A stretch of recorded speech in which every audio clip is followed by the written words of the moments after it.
Good morning students, నేను మీ Ganesh master. ఈ questions అన్నీ కూడా క్వాడ్రాటిక్ ఈక్వేషన్లో ప్రీవియస్ ఇయర్లో ఇవ్వబడినటువంటి క్వశ్చన్స్. ఈ క్వశ్చన్స్ అనేవి మనకి తరచుగా రావడం జరుగుతుంది ప్రతి కాంపిటేటివ్ ఎగ్జామ్లో కూడా. ఈ క్వశ్చన్స్ చెప్పే విధానం మీకు నచ్చినట్టయితే ఖచ్చితంగా లైక్ చేయండి, అదేవిధంగా సబ్స్క్రైబ్ చేయండి. పక్కనే ఉన్న బెల్ ఐకాన్ క్లిక్ చేసినట్టయితే మీ వీడియోని నోటిఫికేషన్ రూపంలో వెంటనే పొందవచ్చు. కాబట్టి ప్రతి ఒక్కరు కూడా బెల్ ఐకాన్ క్లిక్ చేయడం మాత్రం మర్చిపోవద్దు.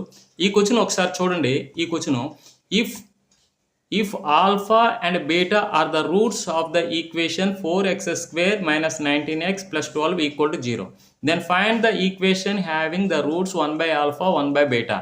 అంటే ఒక ఈక్వేషన్ ఇచ్చాడు.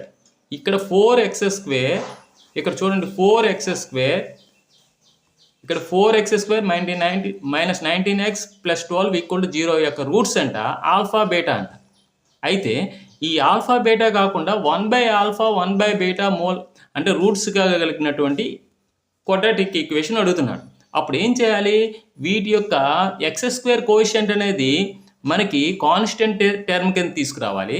కాన్స్టెంట్ టర్మ్లో ఉన్న ఈ 12ని ఎక్స్ స్క్వేర్ కోఎఫిషియంట్ తీసుకుని రావాలి. అంటే ఏమవుతుంది? 12x square minus 10x plus 4 that equal to 0 అవుతుంది. ఇంతే. అంటే ఈ ఆప్షన్ ఎక్కడుంది మనకి? Option B is right answer.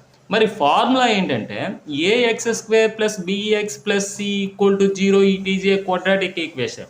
దీని యొక్క రూట్స్ అనేది ఆల్ఫా బీటా అయితే మనకి ఈ రూట్స్ యొక్క రెసిప్రోకల్ తీసుకోవాలి. 1 బై ఆల్ఫా 1 బై బీటా. వీటి యొక్క ఈ రెసిప్రోకల్ తీసుకున్న తర్వాత వీటితో మనం ఒక క్వాడ్రాటిక్ ఈక్వేషన్ రాస్తే మనకు వచ్చేది cx square plus bx plus a that equal to 0. ఇది ఫార్ములా. Okay, thank you.